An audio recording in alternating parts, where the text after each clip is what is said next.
And we are live. JT here. Welcome to the huddle. The huddle is where I sit down with successful people from the world of sport and coaching. It's to learn more about their journey to greatness. Why do I have these conversations? Because success always leaves clues. I want to take a moment to thank you, whether you are watching on YouTube or on Facebook, or whether you're listening to the audio on the podcast. Thank you so much for being here with me and my special guest today. And here's my friendly reminder to you. The mind is like a parachute. It works best when it's wide open. So my challenge to you is to go all in on this conversation, to remove any distractions and get laser focused on the here and the now. And I guarantee you, you will gain a valuable nugget of wisdom that will not only help you succeed in sport, but more importantly, in the game of life. I've been looking forward to my conversation with my special guests. Before we went live today, I was sharing with him that, I've been sort of toying with the idea of having him on and just, again, sort of listening to when, the time to bring him on. And as I always like to say, life is all divine timing. My guest in the huddle today is a longtime coach with Bill Carruthers Secondary School, Scarborough Thunder in the OSFL. He has experience in the CJAFL with the GTA Grizzlies, and this past summer was part of our U16 Team Ontario coaching staff. If that's not enough, he is also a leader in the women and girls flag football space at the high school level, and he is also currently serving as one of Football Ontario's district football coordinators with a focus in the GTA East. My guest in the huddle today is Kevin Velinor. How are you today, brother? Awesome Friday. It's a pleasure and of course an honor to be on the podcast. So like you said, long time coming. So I'm just getting ready to answer any questions that you ask. It's interesting. As I was sharing many of the ways in which you help and serve, I started to realize your time and energy is very in demand as a coach and as a leader. That's yeah. So something that a lot of people in my circle recognize. I said I'm gonna retire every year. But of course, yeah. I pick up something new, it seems. So it's not, I don't even scale back. I almost pick up, but it's very much in my nature to not to be idle. Okay. Well, brother, before we get started, I just want to take a moment to count my blessings. And for me, counting my blessings is a daily practice. There are some days I do it better than others, but I do find the days I'm most consistent counting them, that those days are filled with a little more love, a little bit more joy, a little bit more peace. And I'm a firm believer that the biggest blessing you can give anyone is your time and energy. So I just want to thank you again for blessing me and our community with some of your time and energy. Appreciate it. And again, we got to thank you for everything that you do for the sport, and otherwise. So you're not just again with the sport, you're outside the sport as well. Yeah, definitely, brother. So one of the things that I always like to start the huddle with is reminding people that life is a game and games are supposed to be fun. I had a coaching colleague and a great friend that will always say, hey, we all have these things that make us unique and different, so celebrate them. So I'm curious, what's an interesting fact that maybe a lot of people don't know about you that you'd be open to sharing with our community today? Oh boy, that's I get these questions in my classroom all the time. One that I always, and I guess it's almost kind of it could be a theme in this whole talk, is I actually curled in high school. I wasn't technically a on the curling team, but there's a tournament that I did well in, I guess, phys ed, and they said, oh, we need an extra person. Kevin, would you want to come to the curling tournament? I said, sure. So, and that led, and I always kind of use this as a trivia question. I said, who was the first curling coach at Bill Carter Secondary School? And that was me. So I have some experience in the curling world as well. Very, very much. That's my Canadiana aspect of me. Okay. Okay. Well, hey, you're the true Renaissance man, right? Exactly. And having your tool, the tools in your tool belt are just vast. So I have to ask, what was your biggest takeaway from your time in curling? Was there something that really, you walked away with, and it just gave you a different perspective? The one, it was just trying something new. Again, just putting it out there. I'll even say I'm not that much of a skater, so myself, just being on ice. I said it's a challenge. It's something fun. I found it really enjoyable. Mm-hmm. Um, and again, there was a in that group there was a certain team aspect. So I found a little bond with those I was curling with. So I think the main thing was just trying something new, Yeah. and like you said, having fun. Like, Yeah. what's the worst? They knew I wasn't going to be there to, win the tournament, but I was just there to fill in. So the expectations weren't too high. So Yeah. for me, it's always like, well, then I'm just gonna have fun doing it. And of course, when you have fun, the better the results. Yeah. It's interesting. Like as you share that, it reminds me of that sort of rule in improv, right? I had an opportunity like just to be part of some, drama PD, arts PD, and this idea of like say yes and. So it sounds like and that's one thing I've come to love and appreciate about you is like you are a yes and kind of guy. So yeah, wouldn't expect anything different. Of course. So I'm curious.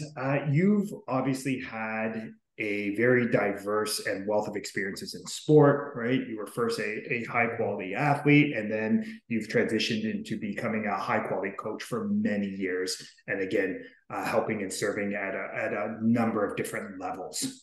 So I'm curious. Sport, as you know, helps us to discover or maybe rediscover a lot of important life lessons that go beyond, sport. I'm curious, has there been a life lesson that you've taken from sport that you find yourself still applying to your life today, with the understanding that, again, we could probably speak a whole for hours on the life lessons that sport has given you? So is there one that really is near to your heart? Uh, for me, it's the belief in yourself. So I always the one of the main things that I learned from it was you have a second tank.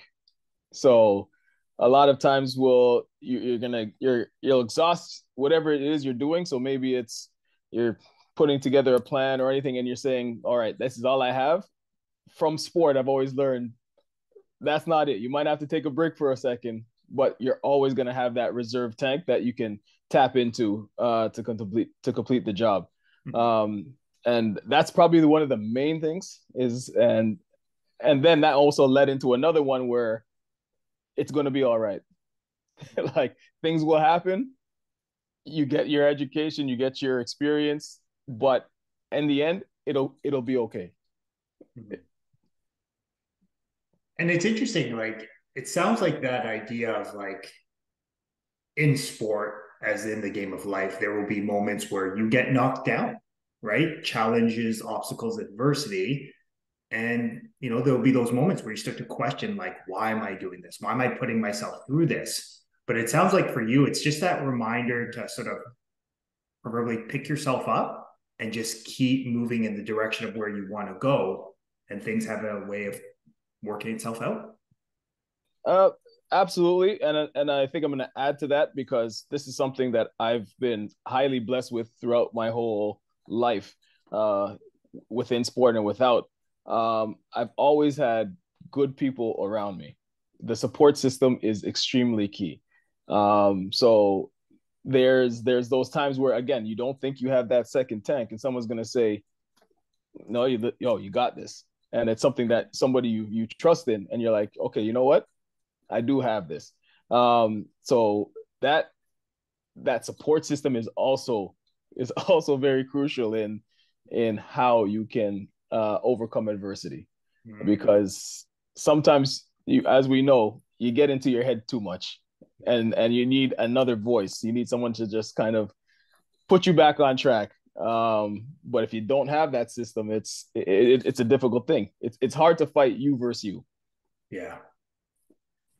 And it's interesting. Like I love it. And it sounds like, again, it's a great reminder on the power of having a strong and powerful team around you because they hold you accountable. Absolutely. So I'm curious, again, like you spent a lot of time uh, coaching. Where have you seen a shift going on in terms of just what is happening in this sports space right now? Like in terms of, I guess maybe this is a better way to frame it. When you think back to early in your coaching career, if you were to compare the qualities of a great athlete at the start of your career versus the qualities of a great athlete in today's age, do you find that they're similar or do you find that it's different?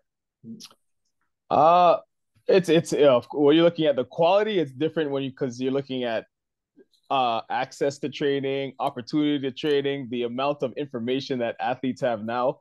But of course, as myself and many other coaches who might be listening understand that some athletes don't take advantage of all that information. But I think I will say there's a bit more focus from the athletes of the past. And it's just because since they didn't have all those things to help them, they really had to dig deep to find how to get better.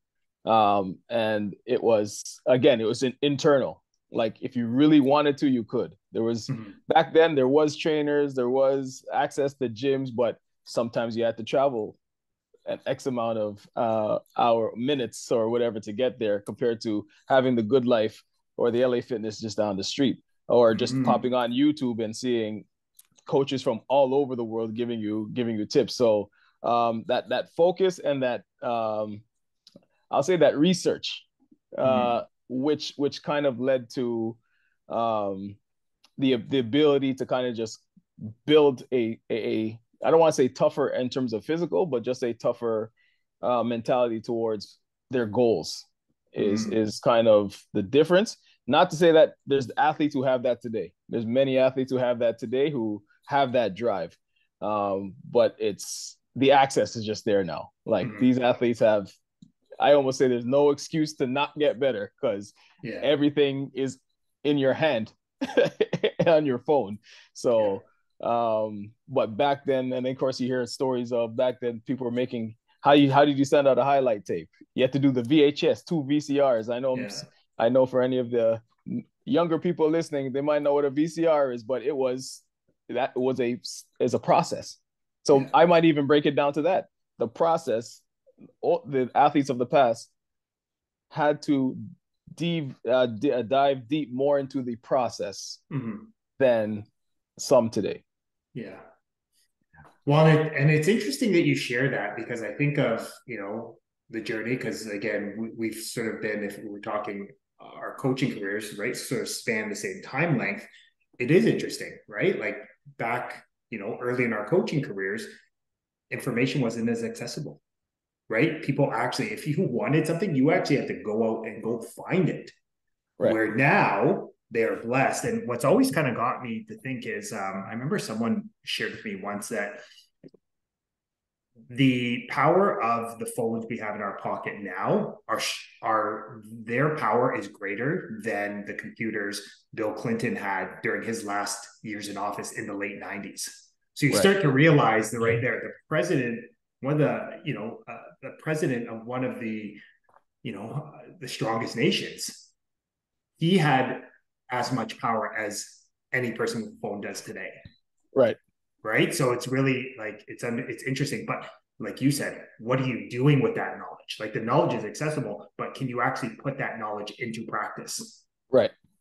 And that's something, again, some get it, some are in the journey and some are just beginning the journey of understanding how much power they have to help themselves in terms of athletics, life. That's in the palm of their hand. Like whatever you want to do now, whatever you want to learn, it's accessible and most of the times it's free. So it's like, how much time are you going to dedicate to what you really want to get to? Yeah. I love it. Right? It's that willingness, right? Like that willingness to commit to the process, as you were talking Correct. about. So I'm curious, as I was mentioning to you before we come, one of the things that I really love about you, and you always are one of these people in my life that remind me, you are so loving and caring of other people's journeys, right? Like again, you've had a very diverse, coaching career, right? You've spent time many years as a high school coach. You've spent time in the community at the CJFL level, now at the provincial level, and you have this beautiful way of just you want to be there, I'll help and serve. I'll do whatever I can to help you there. Has that been something that you've always done, or was there a particular coach or mentor that really helped you to understand that your first responsibility as a coach or leader is to help your athlete or student become clear on where they want to go, and your then responsibility is to help provide the support to get them to where they want to go? Like, is that, yeah, I'm curious, how did you get here? And to be honest, this is one of the questions I was actually prepared for. So I have a formulation of my answer already. But it's always been that way. And of course, a lot of things start at home. So my family is very much community oriented. So knowing my father who created a soccer association. So when he came to Toronto he came from Antigua, so created that. My mother was always involved in the church. When I was 8 years old, they used to have church dinner dances to raise money, and I was always there helping in the kitchen. Probably not something a regular 8-year-old would do, but this is just something that I saw my family do, because my aunt was also there. So this is something that I did. So that community aspect always kind of started in the home first in terms of helping community. And then I can attribute the other part to playing and being a part of Scarborough Thunder. It's a unique, and again, I know there's many things uh, that the perception of Scarborough Thunder, but when you really dive deep into it, that family aspect, that community aspect, like if you look at our coaching staff, many have played and they're giving back, and it's because those who coached us gave back. So it's an obligation. I kind of find for myself that I still don't think I've done enough. Some people may beg to differ and say, you know what, you've done your time, but I'm still very thankful of those who coached me when I was younger. And I still find the need that I still got to give back. Mm-hmm. Because the whole situation, and I'll tell you, and one person I definitely have to mention, so Roberto Allen, so Bubba, as he's known in the community, like he's somebody that who got me into coaching, and this is somebody who I've seen have those same type of characteristics in terms of the community. Like there's people, there's kids who need help, and if we have the time, we got to help. So I bet the whole coaching story, if you want to look at that journey, was I was coming back from, and I just told this story in one of my business leadership class, because they asked me, what was your kind of pinnacle moment? Like why, like how did exactly, almost the same question, how did you get here in the classroom? And I said it was one of these moments where uh, I hadn't seen Bubba for a bit. I was coming back from on the bus from university. We kind of live in the same area. Saw him on the bus, and he's like, "Kevin, like, come and coach." He goes, like, Thunder needs you. We're looking for some coaches. In my head, I was like, I can't coach. I'm like, what am I gonna do coaching? Then I went home. I told my brother about it, and he said, "Yeah, man." He goes, "People gave back. He gave to you, so you need to give back."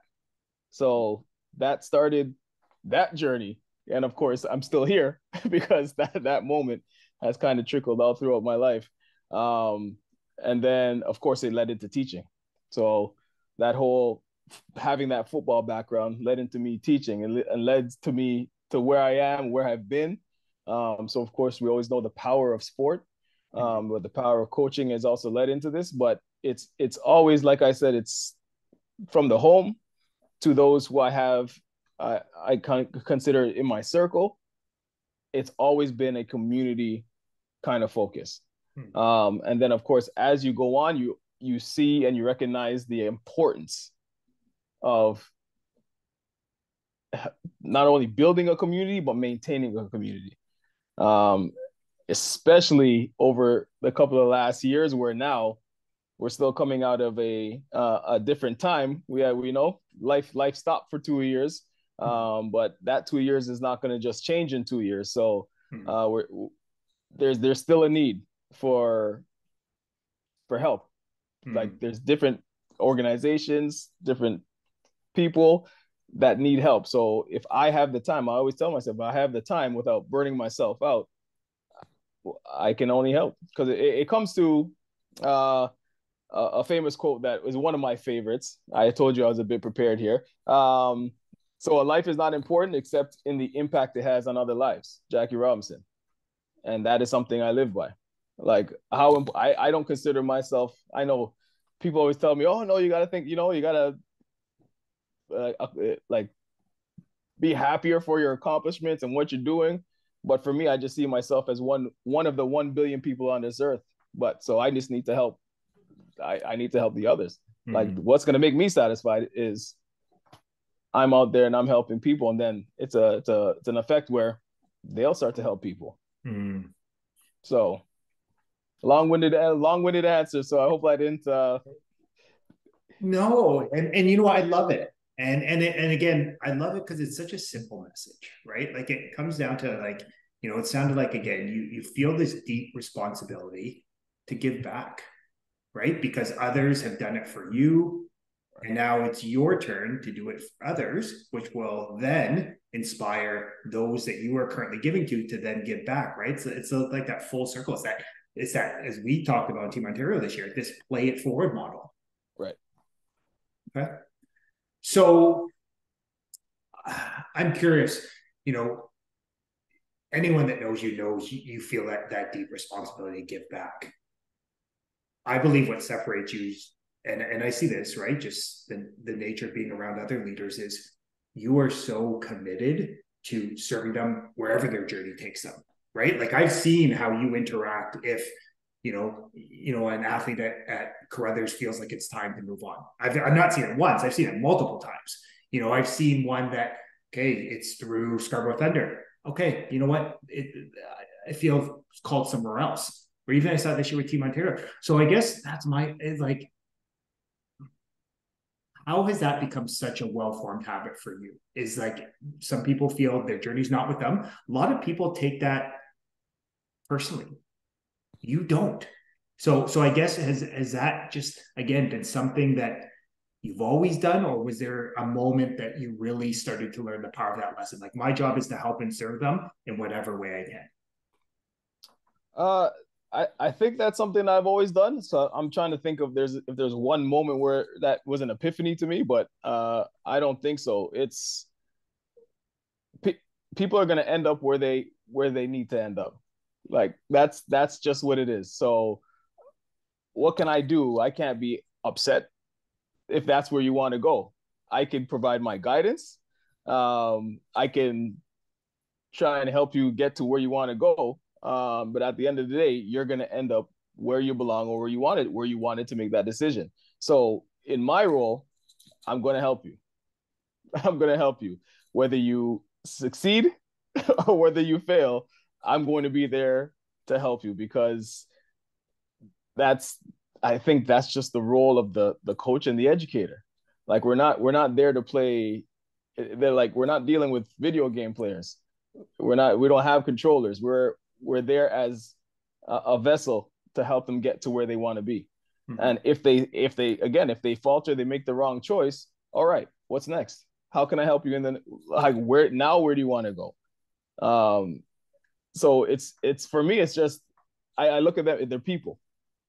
They're people. As much as they play football or whatever I coach, I look at them as people first. Mm. And decisions will be made, but how can I help you as a person? And it's interesting, right? Like how, like you were just sharing that it sounds very much like you love people, you want to love on people, And it's interesting how really at the end of the day, if you are just truly committed to loving on people and truly helping and serving them wherever they are in their journey, you can never make a wrong decision because your heart will always be leading you. And that's yeah, and that's because I one thing I have learned, and I think I did have an epiphany moment in coaching, is I sometimes I just got worked up too. As a young coach, I got too worked up, where at one point I wasn't feeling so well on the sideline, so I had to kind of step back and say, like, what am I doing? Like, in the end of it, it's just a game. There's going to be a winner and a loser. You might be on one end, you might be on the other end, but life goes on. We're going to fix the mistakes and we're going to continue. But at the end, yeah, I'm dealing with people. So, like, if I apologize to all the refs out there. So if I have yelled at you in the past, I might even still, have a little conversation on the sidelines, but constantly yelling, like, for me personally, I'm like, okay. And then there was a coach who kind of helped me say, is like, has a ref ever changed a call? And in my head, I'm like, hold on, yeah. So you learn things as you go on. It's experience and maturity. Experience and maturity. So that has kind of helped me to just think that, all right, it's not that serious. It's not that serious. Let me help you as a person first.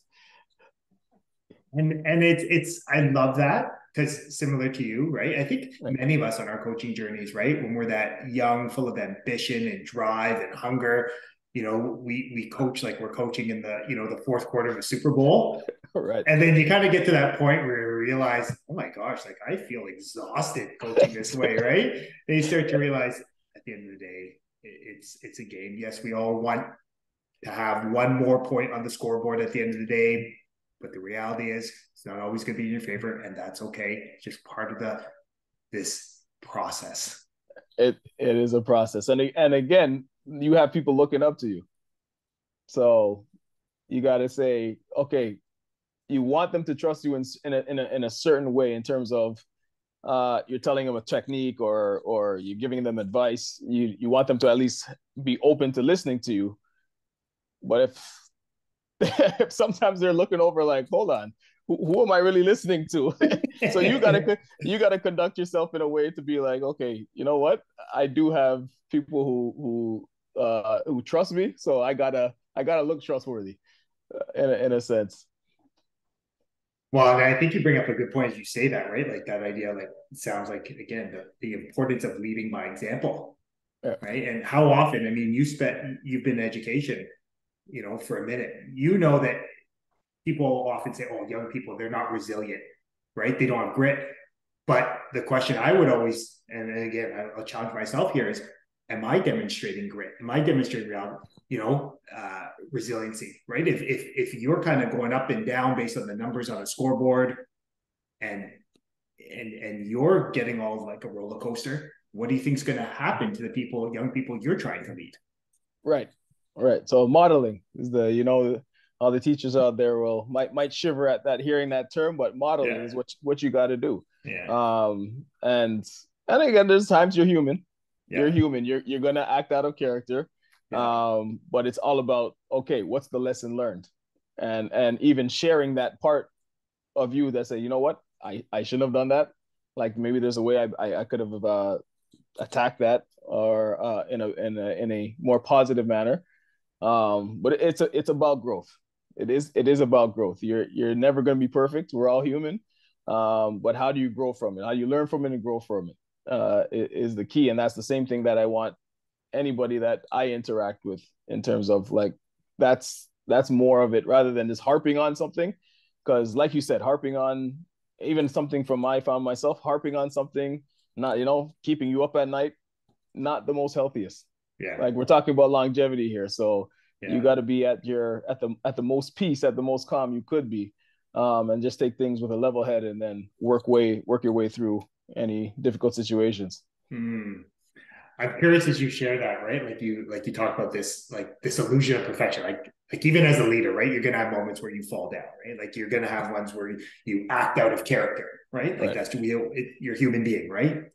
Um, I'm curious. Do you think that as we start to come to that understanding that, again, let go of this illusion of perfection, you're going to have moments where you act, you act out of character, but actually being able to sort of go, sort of like proverbially like laugh at yourself and go, yeah, I'm going to do better. I'm going to learn from this. I'm going to grow. Do you think that that sort of comes where that, that sort of coaching with your hair on fire, leading with your hair on fire, do you think that that's where that starts to kind of calm down a little bit? Um, yeah, I think that everybody's gonna have their moment, Yeah. and I'll say I've had probably a few where I've said, okay, it's probably not the best way to do things. Yeah. Um, and then again, it comes to that. I'm gonna kind of bring this back. It's coming to those in your circle, like those you have as mentors, or those who you have people you look up to. Like, what are they doing? Because you're not looking up to them because they're not successful. You're looking up to them because they are successful. So Yeah. how did they get to the point where you want to be? And again, one person, my coaching, I guess, idol, I'll say, is Eddie Robinson from Grambling. And his thing was, I am a leader of men. Like, I want them to be good sons, husbands, family members, people in the community. And of course, that led to the success on the football field. So if that's something I'm looking up to, this is something that I want to start to put to put out there myself.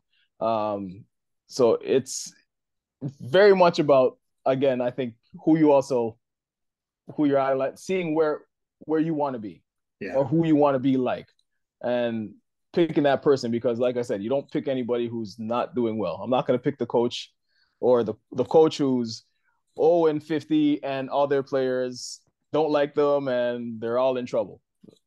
That's not somebody I'm looking up to. I'm looking down to them because I think, not to say it in a bad way, in like an egotistical way, but I could see there's something not right with their success.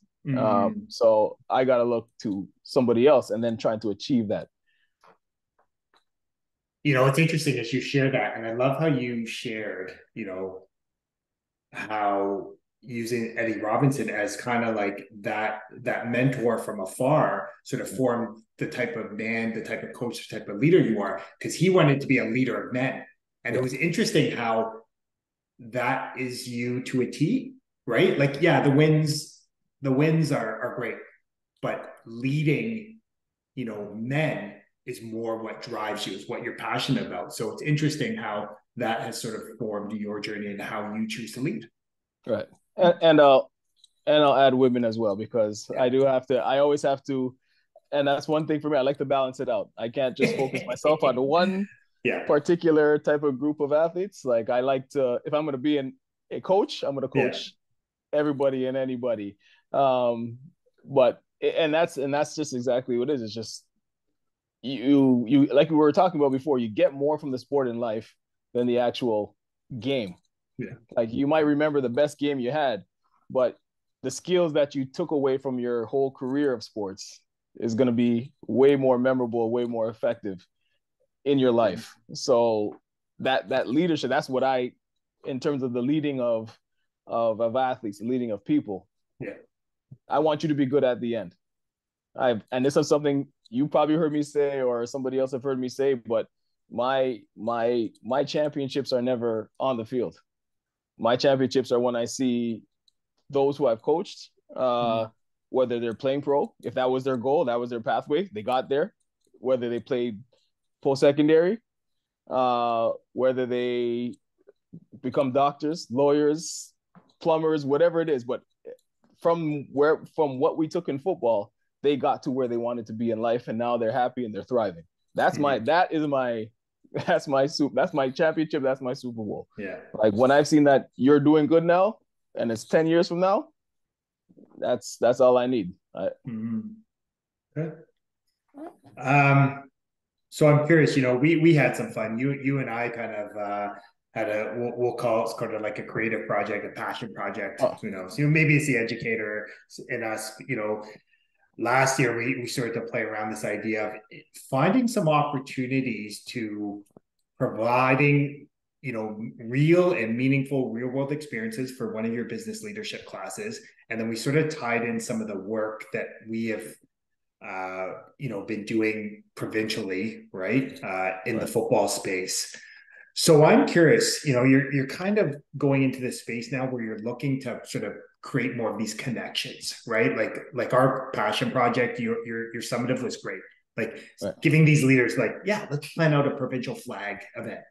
Right. And then, we went to the day in the life of the Argos, right? Right. Where do you think that space is now in terms of creating more alignment from community, with schools, more alignment between provincial community, more alignment between football and the business world? Like, what do you see as kind of being, an area we can grow with to really take this thing to the next level? Um, and one reason I did that project, and I've done other projects with MLSE, specifically the Argos, is in my head it was there's a demographic here who can give you a lot of good information. Not all of them watch football, and I think that's what you want, because sometimes we get too stuck on our own little group and we're asking questions that we might already know the answer to. So in order to be successful and to grow, you need answers from those who might not be a part of the space, so they can tell you how you can get them to be part of that space. So I think where the gap is the net is not spread far enough. Mm-hmm. I think we're just using a fishing line rather than a whole big net, that we can kind of get as much information from those who know and those who don't know, because those who don't know probably have the best information that you need in order to grow. So I think there just needs to be a bit more outreach in terms of a bit outside the football community. Where did that come from? Again, schools are a good place to get a lot of information, and it's a connection. The students get the education of how professionals do this, like how the research, what they're looking for, how they're going to put everything together, and organizations get the information that, oh, you know what, maybe we did not think of that, because sometimes we're stuck in our own little box. So I think it's just getting that information from those who are not part of the space. I think that's where the gap really lies, because again, we're always promoting to, and I'm just talking about the football space. It could be any space, but we're promoting, we're asking the questions from the people we have information from. So it's it's kind of tough to get. And then we're talking about growth mindset. Sometimes in the football world, the growth mindset is not that is not growing. Mm-hmm. So we need some more information. We need a bit more ideas, even from, and I know Football Ontario does it, getting talking to other associations about what do you do, like how do you run your program, how do you grow your program, and that helps. And I think it has helped with Football Ontario, but I think it can help with any Mm-hmm. organization, any organization. So don't just ask people who you think or who you deal with on a regular day basis. Ask those who don't know or who are not part of that space, and they'll give you some good information. Mm. I love that, and Yeah. it's a great reminder. Again, you were talking earlier about what one of the things you do your best you do your best to live by is like open mind, Yeah. right? Keeping that like parachute wide open. And it's interesting as I think back to, I mean, I was blessed that you invited me in to see the final product, and it was interesting some of the feedback we got, because these are the future consumers. These are the future parents of young people that are going to, that you want to expose their kids to flag football. So it Right. was really interesting. Like when I think back to some of the feedback, it was really great, because Yeah. it just allowed us to see what we're doing well, Yeah. but areas we can grow in. Yeah. One thing in particular that I remember you had one group that said, if you were trying to appeal to young people, you need more like video content. You need more Yeah. highlight. And I was like, that makes complete sense, Yep. because, and it's something I still challenge our Football Ontario staff all the time. Like, can we do this with video content? Right? Can Right. we create some different media? So, yeah. Yeah. Yeah. It's coming from those again who don't know much about excuse me, the football space. But they're Mm-hmm. saying, okay, if I wanted to, or if I was going to be enticed to at least even consider it, what is going to get me to do that? And like you said, Mm-hmm. one of the answers was the content, Mm-hmm. because we're very much in a content generation. So a cool video or cool picture might at least will get their attention, Mm-hmm. and then they might look into it. They'll Mm-hmm. look into it further. So it's definitely, like I said, it's those pieces. I think some of the football people were like, oh, or run a tournament and have you know the NFL come and host a mini Super Bowl. It's like, yeah, see, you're in that space, so you're expecting these Yeah. big things. That's probably not going to happen. Yeah. But the other ones were keeping it simple. I'm like, well, I just need more content. I just need to see what you're doing, so that I might be a bit more inclined to start asking more questions. Mm. Okay. Okay. And it's interesting, fast forward, depending on when people are listening to this, we've talked about, there's some potential opportunities here that are coming up where we actually get to build on some of the grassroots, right? Like you think of some of those summatives that, some of your students created last year. I think it's going to help us to create a better product this fall for some of those events that you and I have talked about. And here we are a year later, a few weeks ago, the province announced that they were going to have flag football as an event at the Ontario Games next summer, right? There's other, rumblings around, is it going to be in the 2028, Olympics, right? We're seeing it in Right. the NFL. So I don't know. Yeah. I'm enthused to see how Yeah. those first ideas, how they manifest moving forward. Yeah. Also, of course, the growth in flag football and U sport. So hopefully it, that's going to grow more, and there's so much opportunity for Yeah. flag. And yes, it's going to be those ideas that trickle by little that are going to make it grow even more. Yeah. And it's interesting. You just reminded me that Carruthers actually hosted, right? Yeah. One in the, yes, it was community based, but a lot of the OEFA, right? Right. Teams were, athletes were there at the Right. tournament a couple of weeks ago. So interesting. Yeah. Okay. So I'm curious, you know, what's next for you? Again, you're kind of at an interesting stage, right? Like I feel like, we are at points in our journey where it's more about, I think it's more about, what can we do to pass the proverbial torch? What can we do to empower the next generation of strong and powerful leaders to step into these roles? Yeah, I'm curious, like what's something that you would like to see happen moving forward? Well, what's next on my journey? Like I'm always going to be coaching. Like I think I'll say I was a bit spoiled at Timo this year, where I've always coached you. I coach U18's Thunder D line. Uh, I was doing a bit before at Crothers, but I went to Timo, and I'm like, man, I really love. And it was, I'll say, the kids really brought that spark back. So the flame became like an inferno. And I was like, man, I really just enjoy my aspect here of coaching D line. But then, of course, my broader perspective is community. Like I said, I guess I'm a community guy. How can we build better community outside of the football space, within our school, within the community where we are, within the general community. So I'm looking for those connections now. So how can we really make this a bigger community piece, because football teams have, depending, 30 to 50 athletes.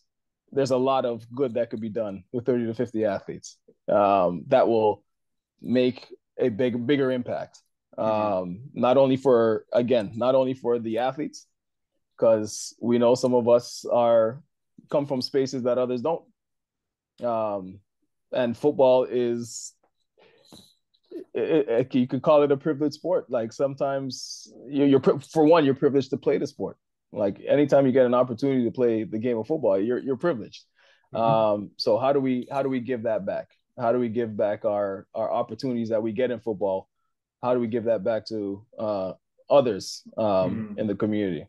Mm-hmm. I love that. And again, it goes back to kind of what you feel called, what you feel a deep responsibility for is to give back, right? It's Yeah. empowering the next generation to see the value in that and really, helping and serving them with that great life lesson.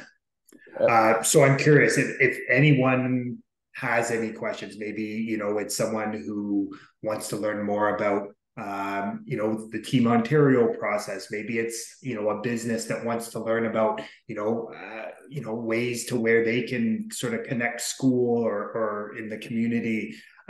Is there anything that people can do to follow along your journey? Are they able to watch it, like anything on social media or anything like that?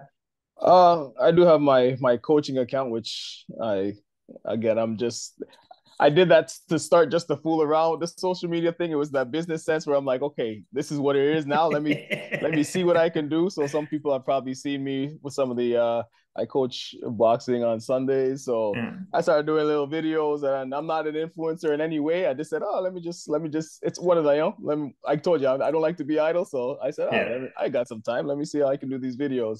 But I do have my Instagram at Coach 416K.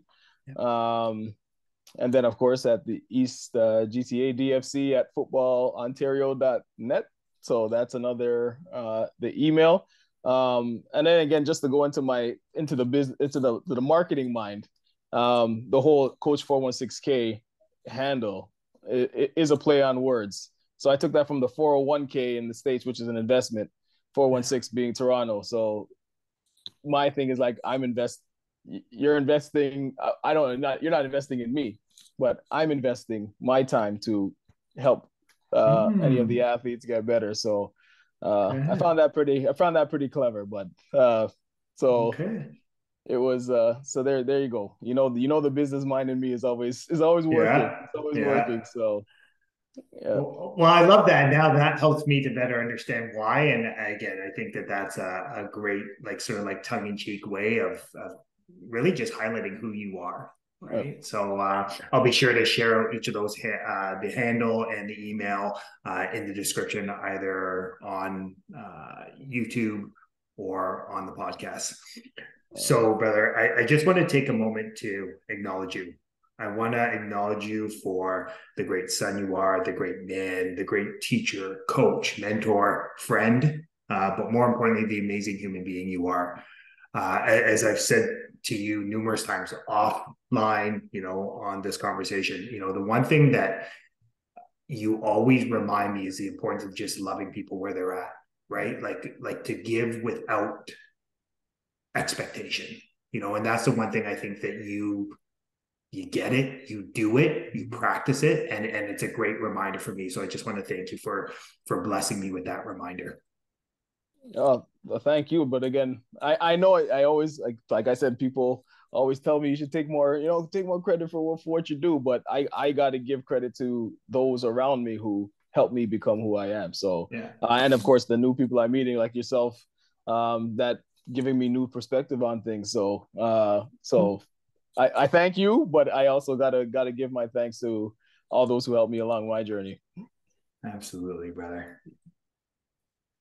So folks, Coach Velinor drops so many valuable nuggets of wisdom that will not only help you succeed in sport, but more importantly, in the game of life.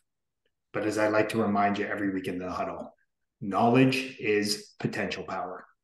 It's the consistent and focused application of great knowledge that actually creates greater results. So my challenge to you is to take one of these valuable nuggets of wisdom and go apply it to your life today. And as I like to remind you every week in the huddle, you are deserving of greatness. You are worthy of greatness. You are greatness. My only ask from these conversations, if it resonated with you, if it touched your heart, then please share it with a friend, a loved one, a teammate, just someone you think that would benefit from listening to these positive, inspiring, and empowering ideas. The more people we have listening, understanding, and applying these simple principles to their life, the more blessed this world will be. As always, love having these conversations with you in the huddle. Have a blessed rest of your day.